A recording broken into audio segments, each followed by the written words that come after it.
নমস্কার বন্ধুরা, দীপালিস কিচেনে আপনাদের সকলকে স্বাগত জানাচ্ছি। চলে এসেছি আজকে আবারও একটি ভিডিও নিয়ে। আজকে আমি পটল আর ডিম দিয়ে খুবই সুস্বাদু একটি রেসিপি শেয়ার করেছি। এটি ভাত, রুটি, পরোটা সব কিছুর সাথেই খেতে কিন্তু ভীষণ ভালো লাগে। তো পুরো ভিডিওটি দেখার অনুরোধ করছি। আশা করছি রেসিপিটি আপনাদের ভীষণ ভালো লাগবে। তো এই রান্নাটি করব, তার জন্য এখানে দেখতে পাচ্ছেন পটলের খোসা ছাড়িয়ে গোল গোল করে কেটে নিয়েছি। খুব বেশি পাতলা করেও কাটিনি, আবার খুব বেশি মোটা করেও কাটিনি। আর এখানে একটি বাটিতে একটি ডিম ভেঙে নিয়েছি। বন্ধুরা, বাড়িতে পটলের পরিমাণ যদি বেশি না থাকে তাহলে শুধুমাত্র 4 থেকে 5টা পটল দিয়ে এই রেসিপিটি বানিয়ে পুরো পরিবারকে খাওয়াতে পারবেন। মোট কথায় অল্প পটল দিয়ে কিন্তু অনেকটা পরিমাণে তরকারি রান্না হয়ে যায়। তো রান্নাটি করব, তার জন্য ওভেনের ওপর কড়াই বসিয়ে কড়াইয়ে 2 থেকে 3 টেবিল চামচ সরষের তেল দিয়েছি। তেল গরম করে নিয়ে এর মধ্যে আগে থেকে কেটে রাখা পটলগুলো দিয়ে দিলাম। এবার পরিমাণ মতো লবণ আর পরিমাণ মতো হলুদ দিয়ে দিচ্ছি। এবার পটলগুলো ভেজে নেব। তো এইভাবে যেহেতু পাতলা করে কেটেছি সেহেতু পটল ভাজতে কিন্তু খুব একটা বেশি সময় লাগে না। আর এই রান্নাটি হতেও কিন্তু খুব একটা বেশি সময় লাগে না, নিমেষেই কিন্তু রান্নাটি হয়ে যায়। তো এখানে দেখতে পাচ্ছেন পটলগুলো বেশ ভালো করে ভেজে নিয়েছি। এবার একটি পাত্রে তুলে নিচ্ছি। বন্ধুরা, এই রেসিপিটি যদি আপনাদের ভালো লাগে তাহলে একটি লাইক করে দেওয়ার অনুরোধ করছি। তো এখানে পটল ভেজে তুলে নিয়েছি। এবার কড়াইয়ে যে তেল ছিল সেই তেলের মধ্যে হাফ চামচ গোটা জিরে ফোড়ন দিলাম আর একটি পেঁয়াজ কুচি দিয়ে দিচ্ছি। পেঁয়াজগুলো মিডিয়াম টু লো ফ্লেমে বেশ ভালো করে ভেজে নিতে হবে। এই রান্নাটি করতে কিন্তু খুব বেশি তেল মশলারও প্রয়োজন পড়ে না। অল্প একটু তেল আর অল্প সামান্য একটু মশলা দিয়ে কিন্তু সুস্বাদু রেসিপিটি তৈরি হয়ে যায়। তো এখানে পেঁয়াজ ভেজে নিয়ে এর মধ্যে ঝালের জন্য 3টে কাঁচা লঙ্কা চেরা দিয়ে দিলাম আর একটি ছোট সাইজের টমেটো কুচি দিয়ে দিচ্ছি। আর অল্প পরিমাণে লবণ দিয়ে সমস্ত উপকরণ ভালো করে নাড়াচাড়া করে নেব। টমেটো যতক্ষণ না পর্যন্ত গলে যাচ্ছে ততক্ষণ পর্যন্ত মশলা কষিয়ে নেব। এরই মধ্যে হাফ চামচ আদা বাটা আর হাফ চামচ কিন্তু রসুন বাটা দিয়েছি। এখানে আমি আদা আর রসুন গ্রেট করে নিয়েছি। আপনারা চাইলে ভালোভাবে আদা রসুনের পেস্ট বানিয়ে দিতে পারেন।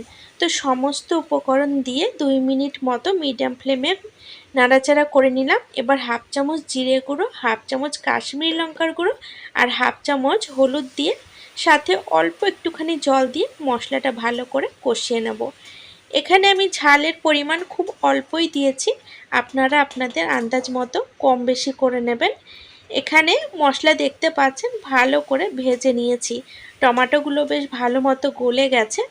এখন আমি এর মধ্যে আগে থেকে যে ডিম ভেঙে রেখেছিলাম সেই ডিম ঢেলে দিচ্ছি।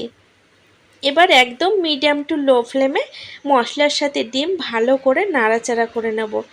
তো বন্ধুরা, আজকের এই ডিম পটলের রেসিপিটি আপনাদের যদি ভালো লাগে তাহলে অবশ্যই আমার সাথে থাকবেন। আর আমার সাথে থাকার জন্য চ্যানেল সাবস্ক্রাইব করে বেল নোটিফিকেশনটা অবশ্যই অন করে রাখবেন। তাতে আমি আগামী দিনে যখনই নতুন ভিডিওর আপলোড দেবো তার নোটিফিকেশান আপনারা সবার আগে পেয়ে যাবেন। আর ভিডিওগুলো কিন্তু আপনারা আপনাদের সময় সুযোগ বুঝে দেখে নিতে পারবেন। তো এখানে মশলার সাথে ডিম দেখতে পাচ্ছেন খুব ভালো করে নাড়াচাড়া করে নিয়েছি। ডিমগুলো একদম ঝুড়ো ঝুড়ো হয়ে গেছে, খুব বেশি কুচি কিন্তু করিনি। এই রেসিপিটি আপনারা ঝটপট রাত্রের ডিনারের জন্য বানিয়ে ফেলতে পারেন। এটি রুটি দিয়ে খেতে কিন্তু দুর্দান্ত লাগে। এখানে সমস্ত উপকরণ নাড়াচাড়া করে ভেজে নিয়েছি। এবার আগে থেকে ভেজে তুলে রাখা পটলগুলো এর মধ্যে ঢেলে দিচ্ছি। এবার পটলের সাথে সমস্ত উপকরণ দিয়ে আবারও 2 মিনিট মিডিয়াম ফ্লেমে নাড়াচাড়া করে নেব। এটি কিন্তু দুপুরে ভাত দিয়ে খাওয়ার জন্যও বানাতে পারেন। এই রান্না যদি থাকে তাহলে কিন্তু আর অন্য কোনো রেসিপির দরকার পড়বে না ভাত খাওয়ার জন্য, কারণ এই রান্নাটি দিয়েই এক থালা ভাত খাওয়া হয়ে যাবে। এটি এতটাই সুস্বাদু হয়। তো এখানে সমস্ত উপকরণ নাড়াচাড়া করে নিয়ে অল্প একটুখানি জল দিয়ে দিচ্ছি। জলের পরিমাণ খুব একটি বেশি দিলাম না, যেহেতু পটল আগে থেকেই ভেজে নিয়েছিলাম তাই অল্প একটুখানি জল দিয়ে নাড়াচাড়া করে দিলাম। তো ঝোল এখানে খুব ভালো মতো ফুটতে শুরু করেছে। এখন ঢাকা লাগিয়ে 3 মিনিট মতো হতে দেব। তো 3 মিনিট হলেই কিন্তু যথেষ্ট। পটল কিন্তু সেদ্ধ হওয়ার কোনো ব্যাপার নেই, কারণ আগে থেকেই পটল ভালো মতো ভাজা হয়ে গেছে। তো 3 মিনিট পর ঢাকা তুলে নিলাম আর তরকারিটা একবার নাড়িয়ে দিচ্ছি। এবার কিন্তু আমি এখানে হাফ চামচ মতো গরম মশলা গুঁড়ো দিয়ে দিচ্ছি। তো বন্ধুরা, গরম মশলা গুঁড়ো দেওয়ার পরে এইভাবে নাড়াচাড়া করে দিয়ে বেশ একটু ঝোল শুকিয়ে গেলে শুকনো শুকনো হয়ে আসবে, তখন কিন্তু তরকারিটা নামিয়ে নেব। রেসিপিটি কেমন লাগলো অবশ্যই কমেন্ট বক্সে জানাবেন। আর রেসিপিটি ভালো লাগলে আপনারা আপনাদের নিকটবর্তী আত্মীয় স্বজন বন্ধু বান্ধবদের সাথে কিন্তু শেয়ার করে নেবেন, কারণ এই রেসিপিটি পটল আর ডিম দিয়ে একদম ইউনিক রেসিপি। কারণ পটল আর ডিম দিয়ে আমরা অনেক রকমভাবে রান্না খেয়েছি, আর এই রান্নাটি হয়তো আপনারা খুব কমই দেখেছেন বা এরকমভাবে খুব কমই রান্না করেছেন। তো বন্ধুরা, এইভাবে ডিম দিয়ে পটল দিয়ে একদিন রান্না করে দেখুন, ছোট থেকে বড় সকলেরই কিন্তু খুব ভালো লাগবে।